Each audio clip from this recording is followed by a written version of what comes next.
Good morning students. आज हम chapter 9 Thakur का कुआं पढ़ेंगे। यह रचना मुंशी प्रेमचंद की है। प्रेमचंद ने अपनी रचनाओं में भारतीय समाज में फैली हुई कुरीतियों, आडंबरों को दूर करने का प्रयास किया है। देशवासियों को जागरूक करने का प्रयास किया है।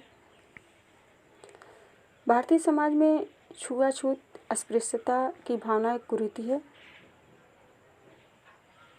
और लोग ऊंचे कुल वाले अपने से निम्न लोगों से भेदभाव करते थे, जबकि इस संसार में सभी लोग एक समान हैं। कोई छोटा या बड़ा नहीं है, सभी एक ही ईश्वर की संतान हैं। ईश्वर ने सभी के शरीर में एक ही रंग के लहू को भरा है। फिर यह असमानता क्यों? और इसी असमानता को दूर करने का प्रयास किया गया है। हमारे संविधान में भी छुआछूत, अस्पृश्यता को दूर करने का प्रयास किया गया है। जोखू ने लोटा मुंह से लगाया तो पानी में तेज बदबू आई।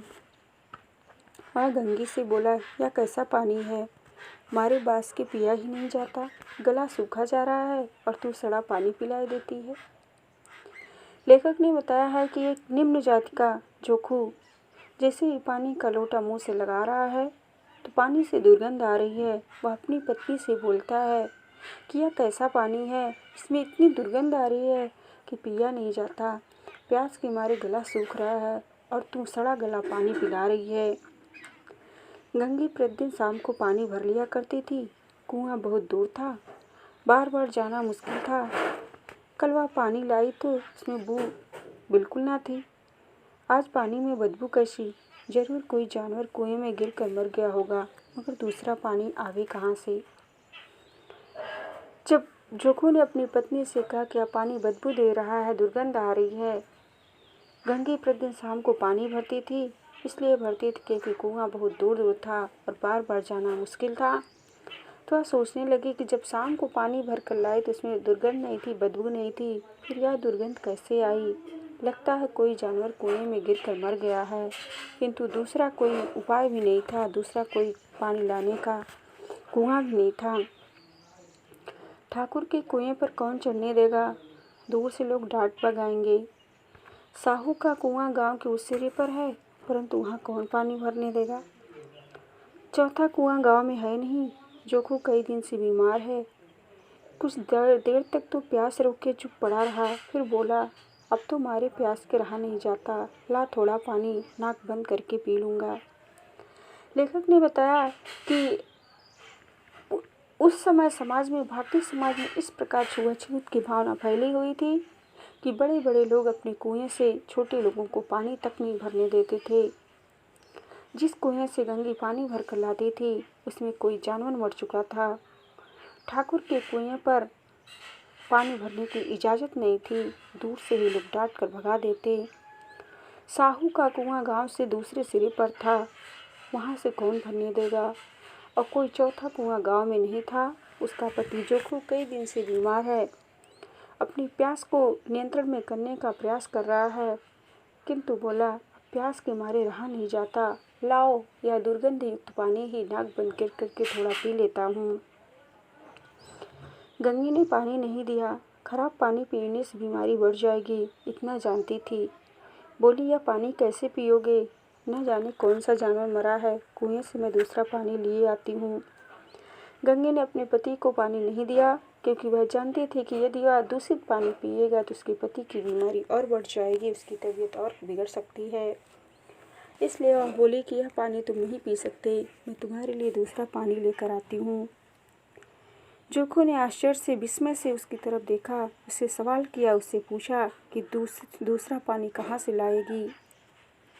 गंगी ने जवाब दिया, ठाकुर और साहू के दो कुएं तो हैं, क्या एक लोटा ना पानी भरने देंगे? हाथ पांव तुड़वा आएगी और कुछ ना होगा, बैठ चुपके से। ब्रह्मा देवता श्राप देंगे, ठाकुर लाठी मारेंगे, साहू जी एक के 5 लेंगे।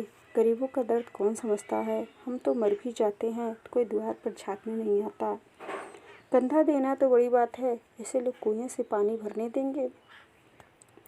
जोखू अपनी पत्नी को समझाता है कि ये तुम ठाकुर और साहू के कुएं पर जाओगी तो मार कर तुम्हारे हाथ पैर तोड़े जाएंगे, कुछ नहीं होने वाला है।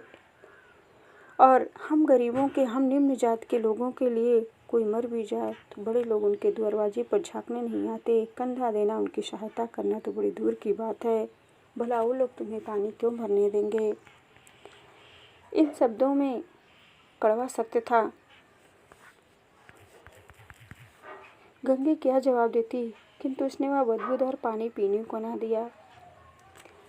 लेखक ने बताया है कि अपने पति जोखू की बातों को सुनकर वह ठहर सी गई। उसे लगा कि जोखू जो करा वह सही है, किंतु वह दुर्गंध युक्त पानी उसे पीने नहीं दिया। रात के 9 बजे थे। थके मादे मजदूर सो चुके थे। मैदानी बहादुरी का न तो अब जमाना रहा न मौका। कानूनी बहादुरी की बातें हो रही थी। कितनी होशियारी से ठाकुर ने थानेदारों के खास मुकदमे में रिश्वत दे दी और साफ निकल गए। कितनी अक्लमंदी से एक मार्के के मुकदमे की नकल ले गए। नाजिर और मोहतिमियान सभी कहते थे नकल नहीं मिल रही। कोई 50 मांगता, कोई 100। यहाँ बेपैसे कौड़ी नकल उड़ा दी। काम करने का ढंग चाहिए। इसी समय गंगे कुएं से पानी लेने पहुंची। कुप्पी की धुंधली रोशनी कुएं पर आ रही थी। गंगी जगत की आड़ में बैठी मौके का इंतजार करने लगी। इस कुएं का पानी सारा गांव पीता है, किसी के लिए रोक नहीं। सिर्फ वे बदनसीब नहीं भर सकते। आखिर क्यों। लेखक ने बताया कि गंगे चुपके चुपके ठाकुर के कुएं पर पानी लेने पहुंचती है और अपने मन में विचार करती है कि कितनी होशियारी से ठाकुर थानेदार को एक खास मुकदमे में रिश्वत देकर, पैसा देकर बच निकला। कितनी अक्लमंदी से मुकदमा की नकल ले गए। और इस कुप्पी की धुंधली रोशनी कुएं पर आ रही थी। गंगे छुपते छुपते कुएं की जगत की आड़ में बैठकर मौके का अवसर का इंतजार करने लगी। सोचने लगी कि इस गांव का पानी तो सारा गांव पीता है, फिर हम क्यों नहीं पी सकते। क्या सिर्फ हम बदनसीबों के लिए ही पानी पीना मना है। गंगे का दिल पाबंदी और मजबूरियों पर चोटें करने लगा। हम क्यों नीच हैं और ये लोग क्यों ऊंचे हैं। यहाँ तो कितने लोग हैं, एक से एक छठे हैं। चोरी ये करें, चाल फरेब ये करें, झूठे मुकदमे ये करें। अभी इस ठाकुर ने तो उस दिन बेचारे गडरिये की एक भीड़ चुरा ली थी और बाद में मारकर खा गया। इन्हीं पंडित जी के घर में तो 12 मास जुआ होता है। यही साहू जी तो घी में तेल मिलाकर बेचा करते हैं। काम करा लेते हैं, मजदूरी देते नानी मरती है। किस बात में है हमसे ऊंचे, परंतु यह घमंड, यह कि हम ऊंचे हैं। गंगे अपने मन में विचार कर रही है, सोच रही है। उसकी जो प्रतिबंध है, उसकी जो मजबूरियां हैं, वह उस पर आघात कर रहे हैं। वह सोच रही कि आखिर हम नीच क्यों हैं और ये लोग ऊंच क्यों हैं। ये लोग तो अनेकों प्रकार से कुकर्म करते हैं, चोरी करते हैं, छल करते हैं, फरेब करते हैं, झूठे मुकदमे दायर करते हैं। और वह कहती है कि इस ठाकुर ने गडरिये की भेड़ चुराकर उसे खा लिया। पंडित के घर में 12 मास जुआ होता है। साहू जी सरासर बेईमानी करते हैं, घी में तेल मिलाकर बेचते हैं। फिर भी ये लोग शरीफ बने रहते हैं, अच्छे बने रहते हैं। किस बात में ये हमसे ऊंचे बने रहते हैं। किंतु इनके अंदर अहंकार है, घमंड है कि ये हमसे ऊंचे हैं, हमसे श्रेष्ठ हैं।